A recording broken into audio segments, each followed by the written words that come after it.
अस्सलाम वालेकुम व्यूअर्स, आप देख रहे हैं दी एम्बेसडर। जी हाँ, ज़ैब एफएम डिजिटल पर अब आप एम्बेसडर देख भी सकते हैं। और आज के पॉडकास्ट के अंदर सबसे इंटरेस्टिंग चीज़ ये है कि मेरे पास गेस्ट तो आते हैं, अलमनाई ऑब्वियसली आते हैं, मगर सबसे ज़्यादा एक्साइटमेंट या एक अच्छा फील होता है जब आपके ही क्लास के जो आपके बैचमेट होते हैं, जिनके साथ आप कोर्सेज पढ़ चुके हो या जस्ट लाइक जिनके साथ आपकी ग्रेजुएशन सेरेमनी गुजरी हो, उनमें से कोई दोस्त आपको मिले तो बहुत ही अच्छा फील होता है। तो आज मेरे साथ जो हमारे साथ मैं ये कहूँगा कि जो पर्सनैलिटी हैं वो बहुत ही वाइब्रेंट सी पर्सनैलिटी, हमेशा एक्टिव रहती थी और एक्टिव रहती है, और अल्लाह उनको और सेहत कामरा के साथ नवाजे।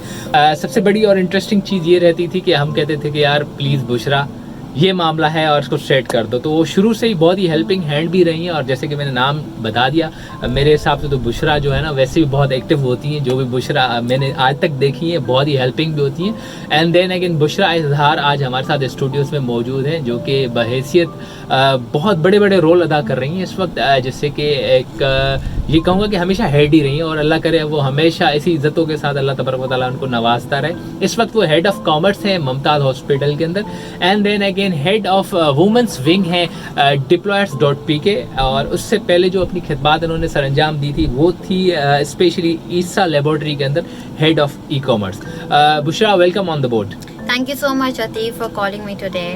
इट्स रियली ऑनर के बहुत अरसे के बाद आपने हमारी एक कॉल पे स्पेशली टाइम निकाला और अपनी मसरूफियत को एक्साइट करके शाम में कुछ टाइम मैनेज करके आप हमारे स्टूडियोज़ में आई। Really honour.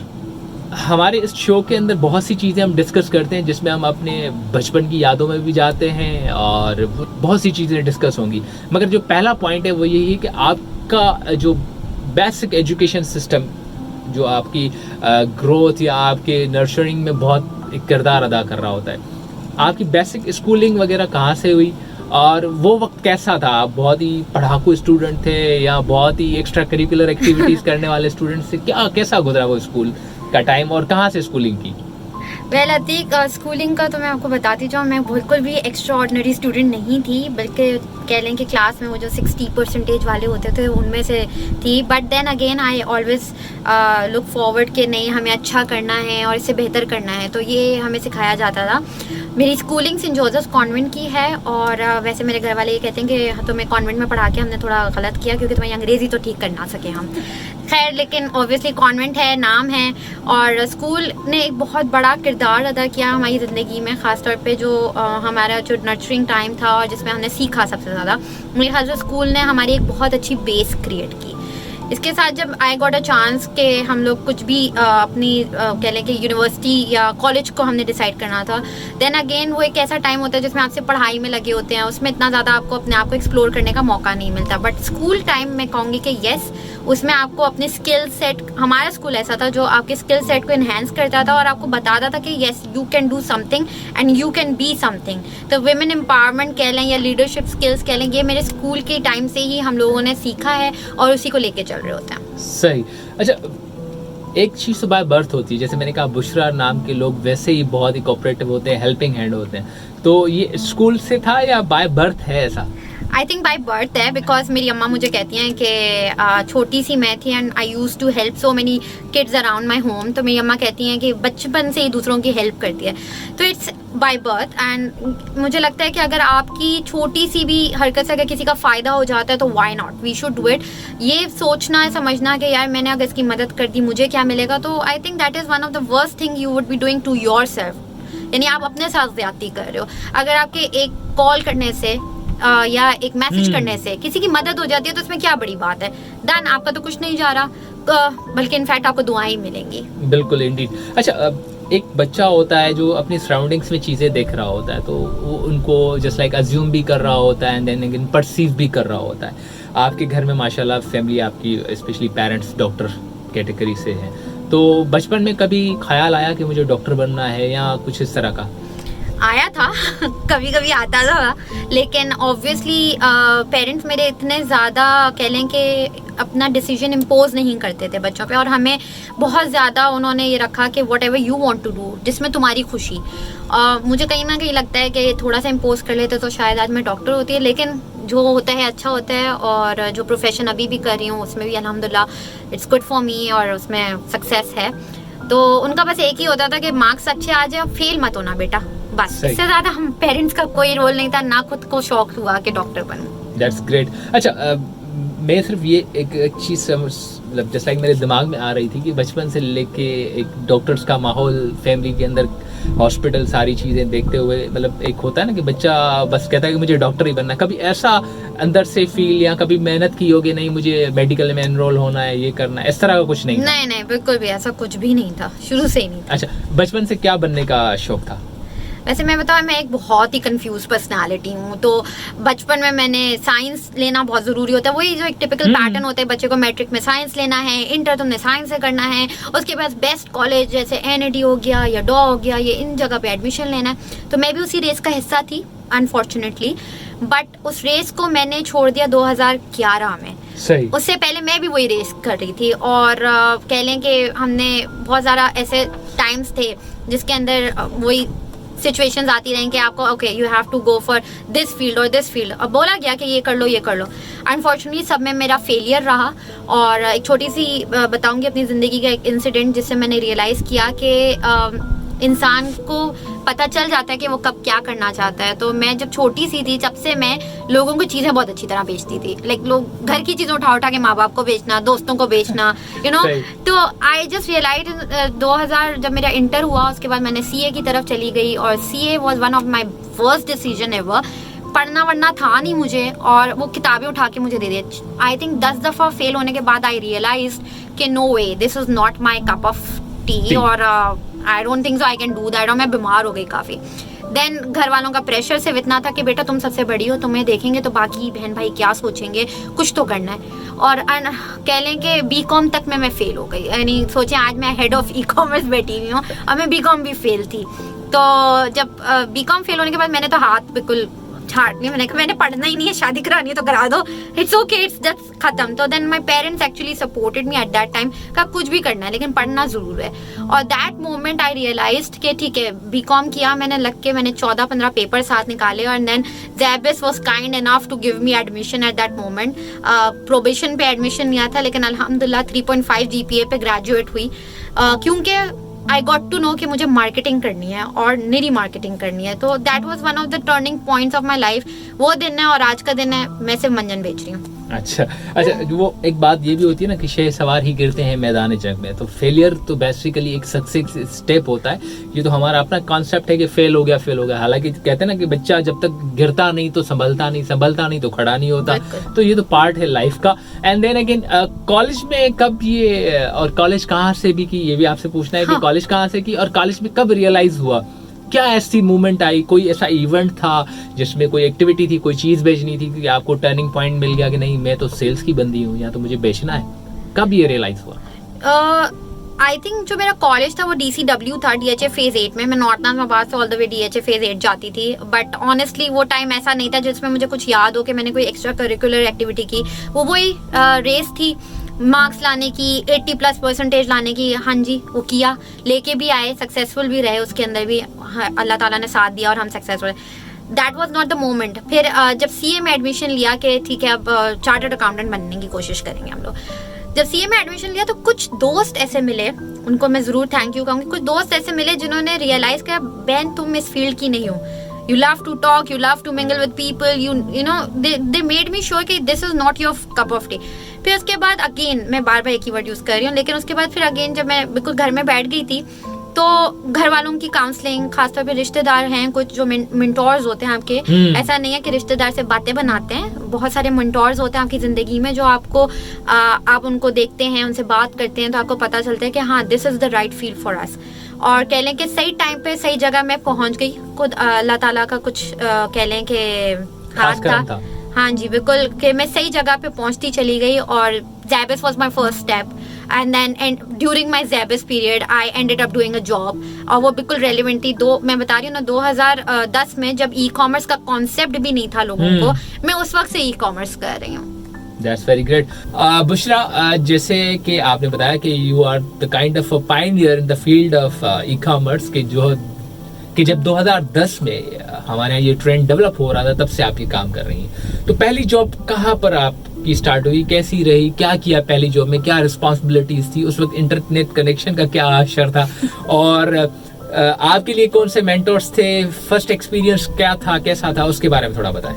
आई थिंक मेरी जो फर्स्ट जॉब थी that was tofe.com and it was a platform, gifting platform, जो कि इंटरनेशनल जो जितने भी एक्सपर्ट्स थे पाकिस्तानी, वो अपने अजीज बाब या रिश्तेदारों को यहाँ गिफ्ट्स भेजना चाह रहे थे। तो obviously at that time we made a website बनी हुई थी और हम लोगों ने मार्केटिंग करनी होती थी और वी हैड टू सेल। तो तब मैंने सीखा ईमेल मार्केटिंग क्या होती है, फिर उसके साथ SMS मार्केटिंग। अच्छा, उस वक्त SMS मार्केटिंग का इतना नहीं था जितना फेसबुक एड्स, SEO और SEM खास तौर पे जो पेड कीवर्ड्स के ऊपर हम काम करते हैं, वो बहुत ज़्यादा उस वक्त था।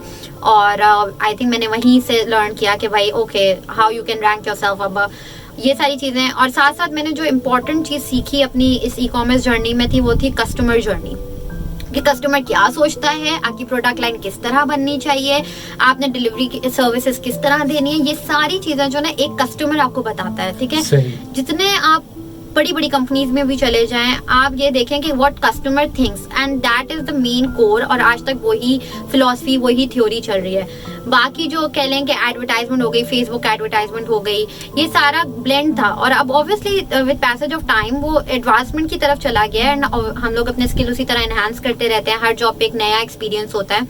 तो tofe.com वाज कह लें कि my university to teach e-commerce and how it's run and how you have to facilitate your customers.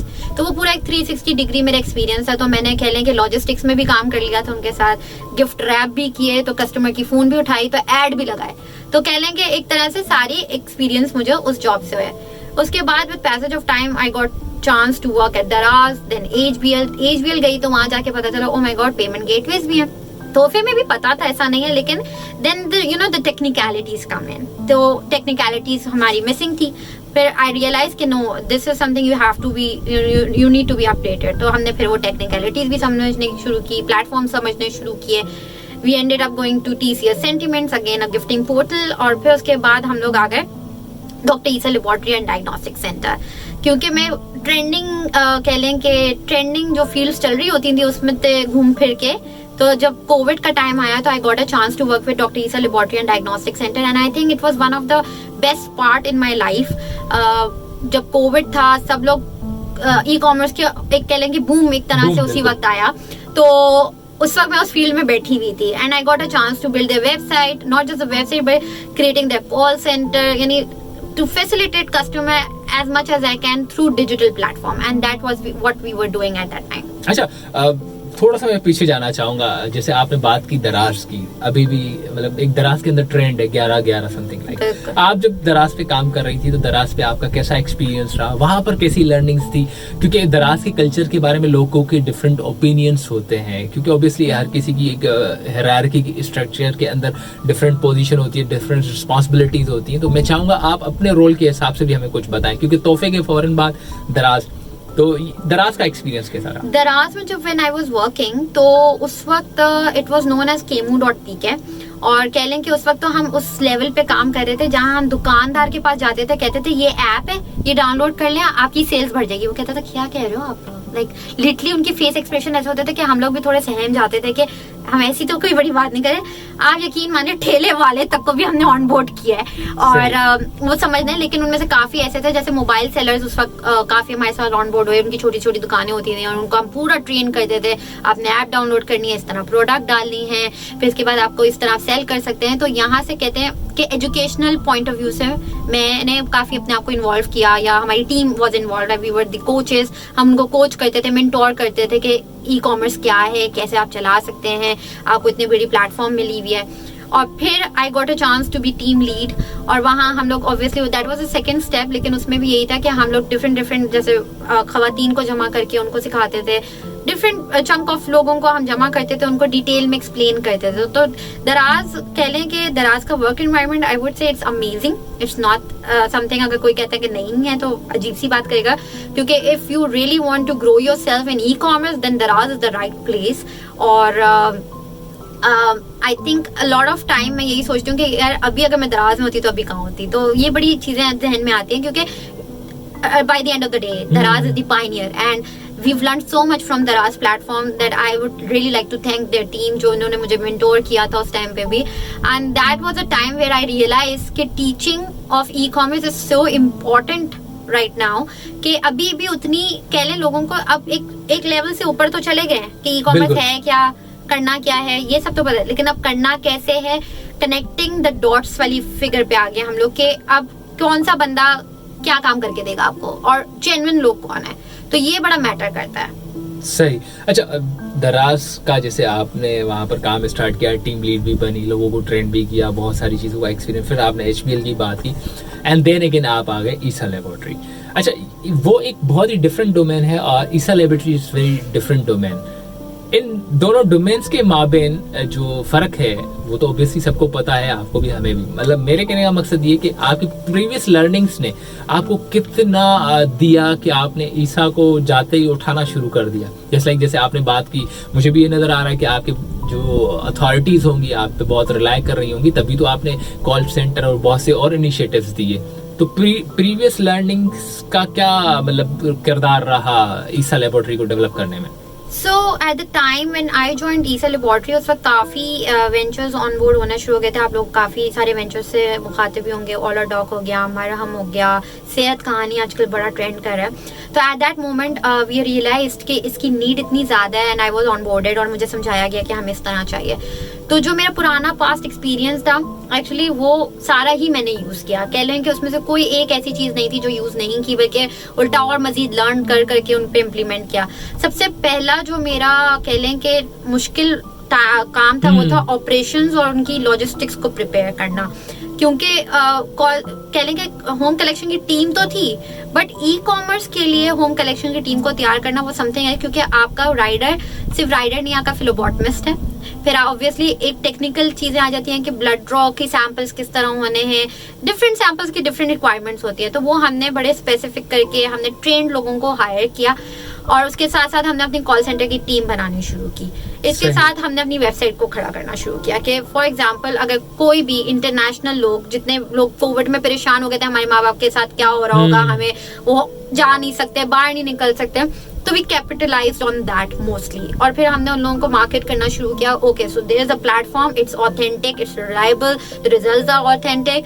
बहुत सारे लोगों को लगता है रिजल्ट नहीं, लेकिन honestly after working at Essa lab I realise every single sample collected at Essa lab is going through a proper process and 2-3 दफा check points हैं, there are FCPS doctors involved in it और ये बिल्कुल वेरीफाइड रिजल्ट्स दे रहे होते हैं। ऐसा कुछ भी नहीं है कि बगैर सैंपल चलाया आपने रिजल्ट दे दिया, क्योंकि हम लोग की तो कह लें कि कस्टमर सर्विसेज पे ही सारा बिजनेस डिपेंड कर रहा था। एक तो रिटेल का बिजनेस था, इनकी जैसे कलेक्शन पॉइंट्स हैं वो, लेकिन हमारा तो सारा वर्ड ऑफ माउथ पे था।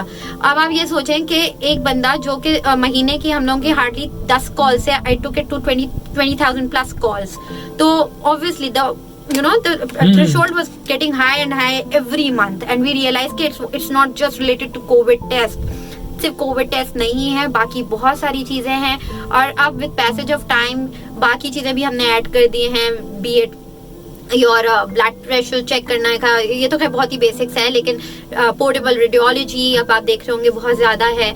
इसके साथ साथ हमने नर्सिंग केयर और ये सारी चीजें ऐड करते गए क्योंकि it was need of the time. और वही मैं बात बार बार रिपीट करती हूँ अपने हर इंटरव्यू में या कहीं भी जब भी मैं बता रही हूँ, आपका असल लर्निंग पॉइंट शुरू होता है या लर्निंग एक्सपीरियंस जो आपका होता है ना, वो होता है आपके कस्टमर। तो आपके कस्टमर आपको इतना अच्छा सिखा देते हैं कि आपकी सारी नई स्ट्रैटेजीज उनके ऊपर बन रही होती हैं। सही। ऑब्वियसली आपकी जितनी भी प्रीवियस एक्सपीरियंस रहते हैं या फीडबैक मिलता है तो उसको आप जज करते हैं। ऑब्वियसली जब जिस टीम के अंदर ये मैं ये कहूँगा कि जज्बा होता है कि हमें आगे बढ़ना है, तो वो अपनी गलतियों पर सबसे ज्यादा एम्फसाइज करते हैं कि इसको किस तरह रेक्टिफाई करना है। राइट? यस। अच्छा बुशरा, ईसा लेबोरेटरी, दराज, HBL एंड toffee.com, ठीक हो गया सब। अब हम जा रहे हैं डिप्लॉयर्स के ऊपर। एग्जैक्टली मुझे बताओ कि you are the head of women wing deployers.pk, am I right? Yes, you're अच्छा, right. deployers.pk है क्या, करता क्या है और किस तरह वुमेन विंग अपना किरदार अदा कर रही है इसमें? I think it's very interesting. Deployers.pk एक कह लें कि इंस्टीट्यूट है जो कि मुख्तलिफ वर्कशॉप्स कर रहा है लोकल ई कॉमर्स के ऊपर। यानी कि लोग कहते हैं अमेजोन पे जाओ, ईबे पे जाओ, फलाना ये कर लो, ये सारा इंटरनेशनल है। पाकिस्तान के लिए हम लोग क्या कर रहे हैं? तो यस, थोड़ी बहुत पेट्रोटिज्म हम में भी है और हमने ये डिफरेंट कह लें कि वर्कशॉप्स क्रिएट किए हैं लोगों के लिए, बच्चों के लिए, खासतौर पे वो लोग जो अपना बिजनेस चलाना चाहते हैं पाकिस्तान में होते हुए, किसी की शॉप है, कुछ भी जानते हैं ई कॉमर्स क्या होती है पर चलाना नहीं आ रहा या सही बंदे नहीं मिल रहे, तो Deployers.pk जो है वो बिल्कुल उन्हीं लोगों के लिए है जो अपना बिजनेस खड़ा करना चाहते हैं या वो डिजिटल मार्केटिंग की स्किल्स एनहांस करना चाहते हैं या उन लोगों को सही रिसोर्सेज नहीं मिल रही अपना बिजनेस चलाने के लिए। तो ये Deployers.pk ने एक प्लेटफॉर्म इनेबल किया है जिसमें हम मुख्तलिफ शहरों में जाके ट्रेनिंग्स कर रहे हैं। हमारे लाहौर में अल्हम्दुलिल्लाह वी वर लाइक 500+ ऑडियंस जिसके साथ हमने काम किया और अल्हम्दुलिल्लाह उनके बिजनेस खड़े हो गए। Then we did in Islamabad. अभी हमारा 5 नवंबर को जो कि संडे इसी 6 नवंबर को हमारा है मुल्तान के अंदर, और उसके बाद हम कराची आ रहे हैं। और कराची के अंदर हम लोग बहुत ज्यादा देख रहे हैं स्कोप के, ऑब्वियसली नीड है और सारी चीजें, लेकिन हमने इस तरह प्लान किया कि हर जगह के लोगों को हम फैसिलिटेट कर सकें। वीव गॉट अमेजिंग रिस्पॉन्स और हम लोग ई कॉमर्स के कोर्सेज कराते हैं जो कि ऑथेंटिक होते हैं, सर्टिफाइड होते हैं। और ये कोर्सेज ऐसा नहीं है कि बस किसी ने यूट्यूब पे देख लिया और करा रहे हैं या कुछ नहीं, ये प्रॉपर इंडस्ट्री के जो लीडर्स हैं, जितने भी हेड ऑफ ई कॉमर्स हैं पाकिस्तान के अंदर, वो पढ़ा रहे हैं कोर्सेज को। और अगर कोई स्पेसिफिक कोई भी फील्ड हो उसका रेलेवेंट एक्सपीरियंस वाला बंदा जो कि इंडस्ट्री में काम कर रहा है, तो इस तरह से आपके ताल्लुकात भी बढ़ रहे हैं और आपको सही स्किल सेट मिल रहा है। आजकल बहुत स्कैमिंग है, लाइक बहुत सारे ऐसे इंस्टीट्यूट बन चुके हैं जो डिजिटल मार्केटिंग के नाम पे बहुत चीजें पढ़ा रहे हैं। बट हम क्या कर रहे हैं, हम सिर्फ डिजिटल मार्केटिंग नहीं पढ़ा है, हम लोकल ई कॉमर्स पढ़ा रहे हैं। लोकल ई कॉमर्स का क्या कॉन्सेप्ट है, आप अपना बिजनेस खड़ा कीजिए। आप यानी कि लोग कहते हैं हमारे पास जॉब नहीं है, हम कैसे कमाएं, तो हम उनको सिंपल से ये कह रहे हैं कि भाई प्रोडक्ट भी खरीदने की जरूरत नहीं है, हम तुम्हें प्रोडक्ट भी ढूंढ के दे देंगे, आप प्रोडक्ट लो और सिर्फ उसको सेल करो, राइट। और इस तरह आप अपना बिजनेस, अब लोग कहते हैं कि बिजनेस करने के लिए एक इन्वेस्टमेंट चाहिए, हम कहते हैं मिनिमम इन्वेस्टमेंट। आप कहीं बाहर खाना चाहते हो उसमें भी 2.5, 3, 5, 10 हजार तो कहीं नहीं जा रहे हैं, ठीक है, रीजनेबल बात है। जो बिल्कुल ये कह ले अफोर्ड नहीं कर सकते उनके लिए भी हमारे पास सोल्यूशंस हैं, और जो अफोर्ड थोड़ा बहुत कर सकते हैं, देखिए हर चीज को गिव एंड बैक होता है, आप देंगे तो आपको वापस मिलेगा।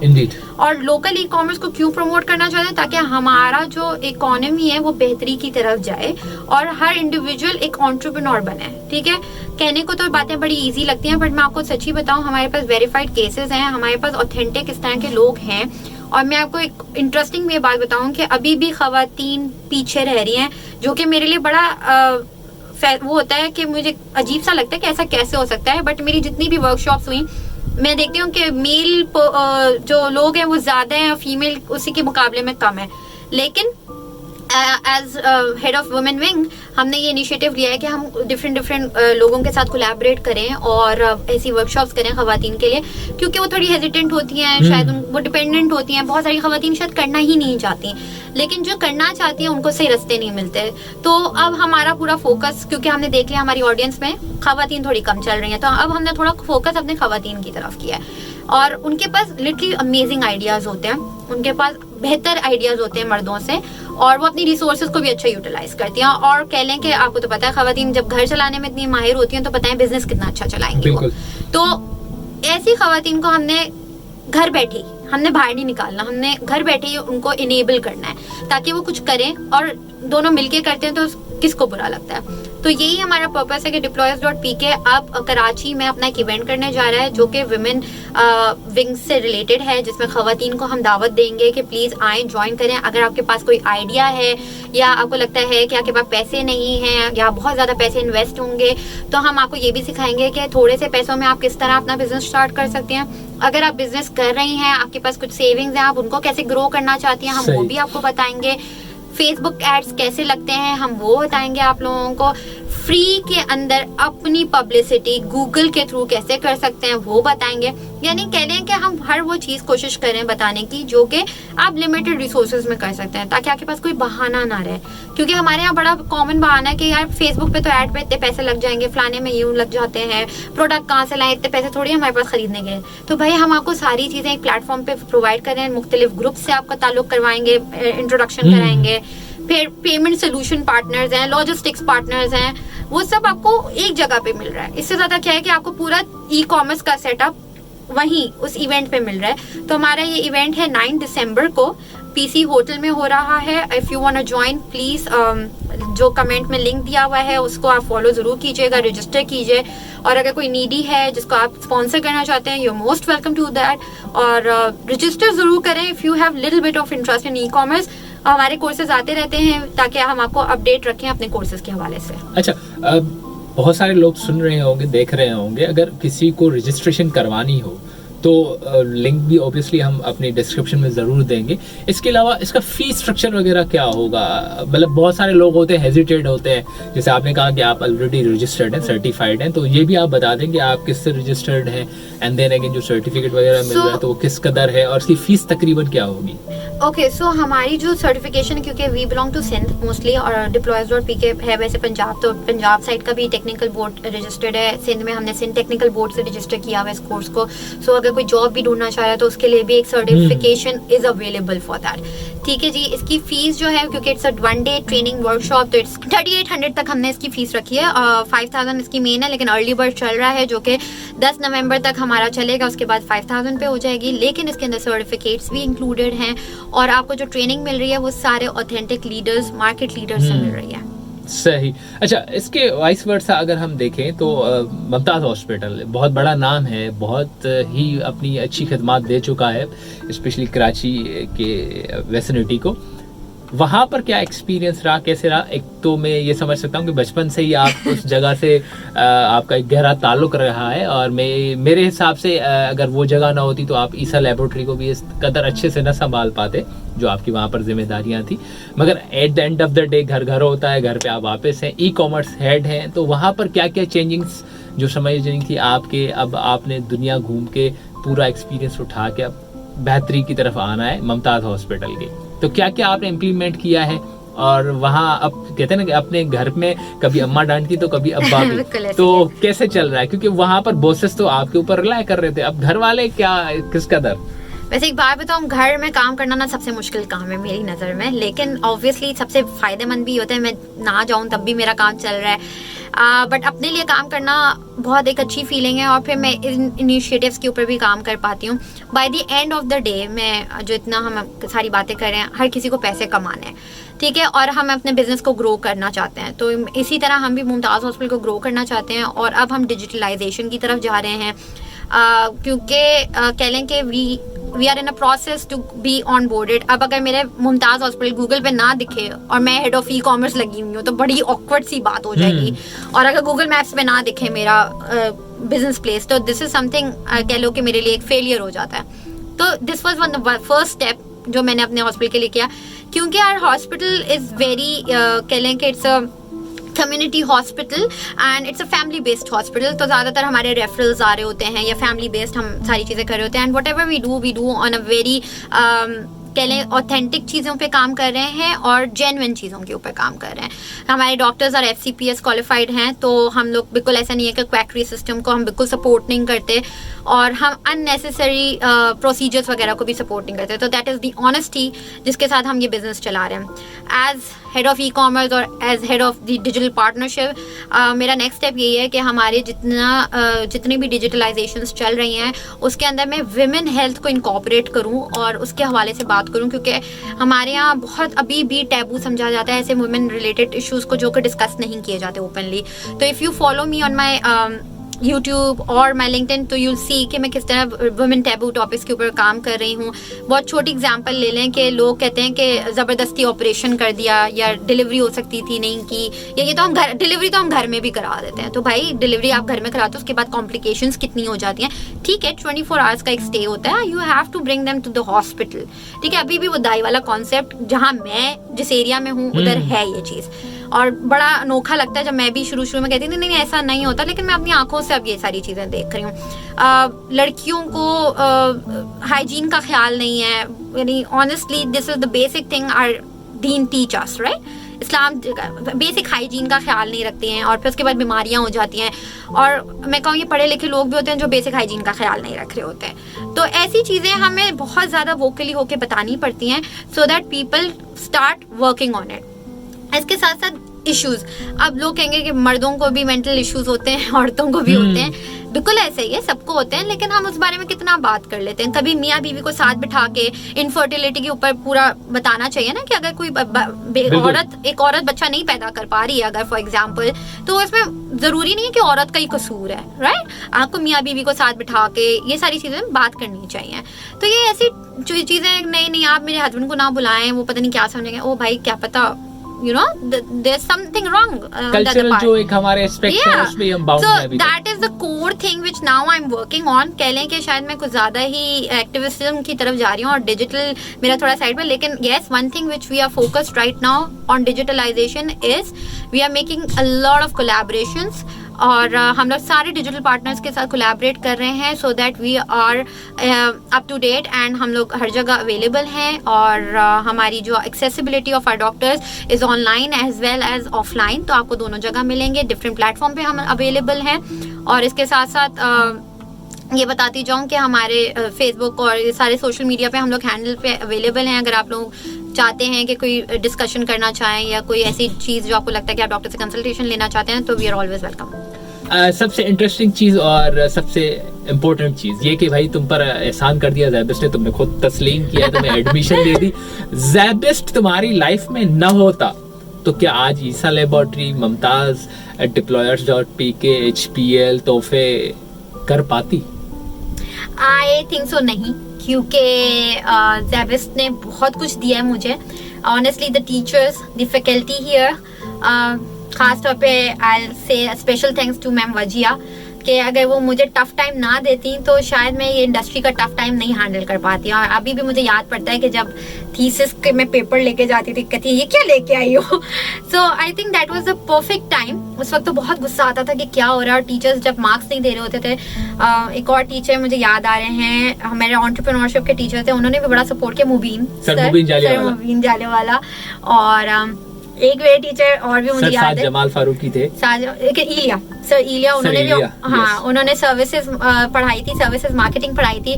और ऑनेस्टली जो उन्होंने पढ़ाया है वो आज तक वी रिमेम्बर। और आई थिंक उन्होंने, और जिस तरह भी बहुत सारे टीचर्स हैं, मैम शाइस्ता हैं, बहुत जो मुझे अभी याद आ रहे हैं, ये सारे टीचर्स हैं, मेरे ख्याल से they have given us a good time and they have invested in their students. अच्छा ऑनेस्टली बताओ कि किस सब्जेक्ट से खार चढ़ती थी पढ़ने में, या कुछ भी जो समझ में नहीं आता था? Financial management was not my financial management was never ever something I really wanted to study. मैं कहती थी कोर्स ही क्यों रखते हैं यार, फाइनेंशियल मैनेजमेंट अकाउंट्स क्यों रखते हैं, लेकिन खैर हिसाब किताब के बगैर कुछ भी पॉसिबल नहीं है। अब समझ में आ रहा है। अच्छा, सबसे ज्यादा पसंद आने वाला सब्जेक्ट तुम्हारा कौन सा रहा? मार्केटिंग और हमारी मैम आयशा लतीफ। मैम आयशा लतीफ के साथ भी पॉडकास्ट है मेरा। ओह जबरदस्त, आई think that is one of the best podcast you would be having. आज मैं जो कुछ हूँ, ऑनेस्टली सबसे पहले तो मैंने ग्रैंडफादर, ऑब्वियसली उन्होंने इतना सपोर्ट किया, पेरेंट्स, लेकिन टीचर्स ने ना, ज़ैबिस्ट के टीचर्स ने ग्रूम किया हमें। इससे पहले वाले टीचर्स मुझे इतना याद नहीं, स्कूल के एक दो टीचर्स भले याद है, लेकिन ज़ैबिस्ट के टीचर्स ने हमने ग्रूम किया है। और आज अगर हम इधर बैठे हैं, ज़ैबिस्ट को कुछ दे सक रहे हैं, तो that is what I feel is our responsibility to give back to our Pakistan as well as our institute, and this is something I would love to do ever. अल्हम्दुलिल्लाह। अच्छा, honestly speaking, ज़ैब एफएम को छोड़ के बताओ extra curricular activities में क्या क्या पसंद था ज़ैबिस्ट के अंदर? यार ठीक, आपको पता है मैं एक्स्ट्रा करिकुलर में थी ही नहीं, कहीं से भी जॉब करती थी। सुबह में जॉब करनी होती थी, शाम में क्लास लेना होता था।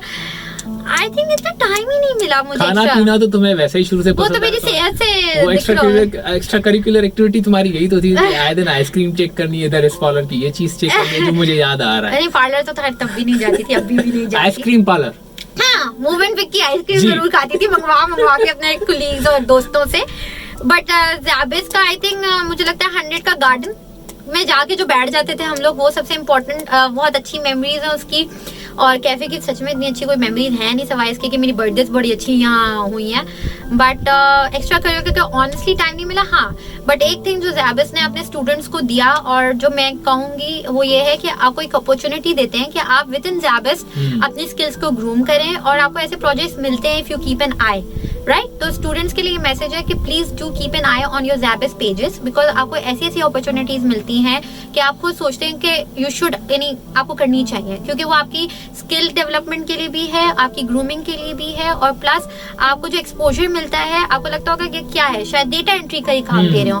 प्लीज इस लेवल पे कोई भी काम छोटा बड़ा नहीं है। आप किसी भी सेमेस्टर के स्टूडेंट हैं, get yourself attached to a faculty member और एडमिन मेंबर और समथिंग जिनसे आप सीख सकते हैं। तो that is my message to my upcoming students in ZABIST. अच्छा, ज़ैबिस के बारे में तुमने बहुत कुछ सोचा होगा, सुना होगा, समझा होगा, तभी तुमने ज़ैबिस में एडमिशन लिया, ठीक है। फैसिनेट क्या करता था तुम्हें ज़ैबिस में, जब तुम ज़ैबिस में आती थी? फॉर एग्जांपल लाइब्रेरी हो गई, गर्ल्स कॉमन रूम हो गया, कंप्यूटर लाइब्रेरी हो गई, या प्ले एरिया हो गया, या दोस्त, क्या चीज तुम्हें ज्यादा फैसिनेट करती थी ज़ैबिस में आते ही? तुम्हारा मतलब एक होता है ना इंस्टीट्यूट में आते ही बंदा एनर्जेटिक, जैसे आज तुमने कहा कि मतलब दोबारा वही फीलिंग स्टूडेंट वाली आ रही है। हाँ यार, ऑनेस्टली एक बात बताऊं, ज़ैबिस में एंटर होके वैसे ही एक एनर्जी सी फीलिंग आनी शुरू हो जाती है, ऐसा नहीं है। मेमोरीज में ऑब्वियसली फ्रेंड्स, अच्छे फ्रेंड्स मिले, और पता नहीं अब वो कहाँ चले गए सारे, सब अपने जिंदगियों में मगन है। लेकिन हाँ, एक बहुत अच्छा टाइम और प्रोडक्टिव टाइम गुजरा है। मैं ये नहीं कहूँगी कि, क्योंकि मेरा टाइम बहुत शॉर्ट होता था ज़ैबिस में, क्योंकि सुबह मैं जॉब करती थी, मैं इवनिंग क्लासेस लेती थी, और 3 घंटे के लिए मुझे ज़ैबिस आना होता था। तो कुछ दोस्त बहुत अच्छे मिले जिन्होंने पढ़ने में भी मदद की, चीज़ें करने में मदद की, क्लास नहीं अटेंड कर पा रही होती थी तो नोट्स में भी मदद की, ऐसा नहीं है। एंटर होते ही आई थिंक सबसे मजे की चीज़ जो मुझे ज़ैबिस की लगती थी, फाउंटेन पे आके मैं बैठ जाती थी और लोगों को देखती रहती थी, अब ये आया ये आया, यानी आई think it would be a very weird thing, but that was my favourite spot, sitting at the fountain, और क्लास के लिए लोगों को आते जाते देखना, क्योंकि हम वैन में वापस जाते थे तो टाइम होता था हमारे पास, तो बस फाउंटेन पे आके बैठ जाना। अच्छा, जो मकई तुम खाती थी उसका क्या? अरे हाँ, 90 के सामने वाली ना। हाँ, वो अब 100 पे शिफ्ट हो गई। अच्छा, जब यहाँ से जाओगी तो 100 पे तुम्हें वो मकई मिलेगी। नहीं, वो तो खैर पार्ट ऑफ लाइफ है, खाना पीना तो चलता ही रहता है। लेकिन जो एक एसेंस कह रहे हो ना, जो ज़ैबिस की एसेंस है, ये फाउंटेन एक एसेंस है, 90 कैंपस एक एसेंस है, 100 कैंपस एक एसेंस है। अच्छा, अब जिंदगी में बहुत सारी टर्निंग पॉइंट्स आती हैं। आज तुम जैसे लाइक कल तुम किसी की बेटी थी और आज अल्हम्दुलिल्लाह तुम एक बच्चे की माँ हो, ठीक है। कैसा फील हो रहा है ये फील? भाई कॉर्पोरेट लाइफ सब कुछ चलता है, मगर एक मदर फीलिंग के हवाले से मैं पूछना चाहूंगा कि कैसा फील होता है? ऑनेस्टली सबसे पहले तो रियलाइज ही नहीं हुआ कि हाँ भाई माँ बन गए हैं। अच्छा, जब माँ बन गए हैं तो ओके, एक्सेप्ट भी करना था उस चीज़ को। अल्हम्दुलिल्लाह बहुत प्यारी फीलिंग है और इसको डिनाई नहीं किया जा सकता। प्रायोरिटी वो हो गई हैं, और शादी के बाद भी शायद मैंने काम को ही फोकस रखा और अपने कैरियर को फोकस रखा, लेकिन आफ्टर अ बेबी से फोकस मेरी खातून पाकिस्तान है, जो छोटी सी मेरी जान है, तो वही है फोकस। और बट अल्हम्दुलिल्लाह मेरे पर सपोर्ट करने वाले बहुत लोग थे, तो मेरा बेबी भी संभल गया। लेकिन कुछ पैसेज ऑफ टाइम के लिए आपको एक ब्रेक लेना पड़ता है, और अनफॉर्चुनेटली मैं इस वक्त उस ब्रेक पे हूँ। Still I am doing a lot of stuff, but हाँ yes, I am on that break, जिसमें मैं अपनी बेटी को भी टाइम देने की कोशिश कर रही हूँ फुल टाइम, और वर्क फ्रॉम होम चल रहा है मेरा, क्योंकि she is my priority now. But ये फीलिंग एक बहुत ही डिफरेंट है, शायद मैं वाजे नहीं कर पाऊंगी। अच्छा, बहुत सारे लोग होते हैं बोलते हैं यार बच्चे के बाद लोग काम नहीं कर सकते, ये नहीं कर सकते, वो नहीं कर सकते, उनके लिए क्या कहना चाहोगी? माशाल्लाह तुम अब पेरेंट्स में काउंट होती हो और तुम बहुत कुछ कर भी रही हो, तो ये जो एक अगेन बात वही है कि हमारे पुराने mind set and thy concept जैसे ये सारी चीजें हैं, एक हमने बनाए हुए हैं अपने से,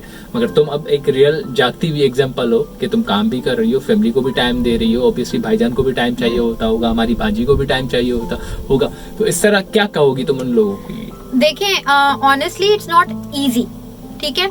मेरे पास काफी लोग ऐसे थे जिन्होंने मेरी मदद की इस टाइम के अंदर, खासतौर पे मेरे सास ससुर। I would say thank you to them, क्योंकि ये पब्लिक जाएगा, उन्होंने मेरा बहुत सपोर्ट किया है, जिसकी वजह से आज मैं यहाँ हूँ। बट जो पुराना कॉन्सेप्ट है वो बिल्कुल ठीक है कि टाइम नहीं मिलता, सच्ची बताऊं नहीं मिलता, करना पड़ता है, और जिन लोगों की मजबूरी है वो करते हैं। तो मेरी शायद मजबूरी नहीं है, लेकिन अगर मैं घर में बैठती हूँ तो शायद मेरा एक सर्टेन लेवल है, लेकिन ओवरऑल मैं बताऊं इतना आसान नहीं है, बहुत मुश्किल है ये चीज़, और आपको बहुत सारी चीज़ें कॉम्प्रोमाइज़ करनी पड़ती हैं, आपको अपनी हेल्थ कॉम्प्रोमाइज़ करनी पड़ जाती है टाइम, आपको अपना दिल मारना पड़ता है, बहुत कॉम्प्रोमाइजेस हैं इसके अंदर।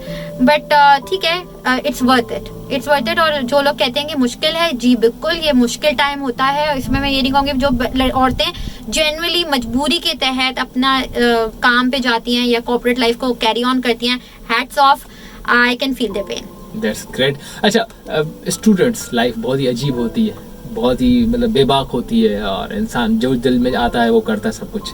आज तुम एक पोजीशन पे हो, मैं चाहूँगा कि तुम जो तुम्हें हमारे इस प्रोग्राम के तसल्सल से देख रहे हैं उन स्टूडेंट्स के लिए तुम्हारे कोई मैसेज हो के जस्ट लाइक तुमने इंटरमीडिएट तक या जस्ट लाइक जैसे तुम ज़ैबस में आई तो तुम्हारा हॉरिजन विजन सब कुछ चीज़ें चेंज हो गई, तो एजुकेशन बेसिकली किस तरह लेनी चाहिए, कितना उसके लिए सीरियस होना चाहिए?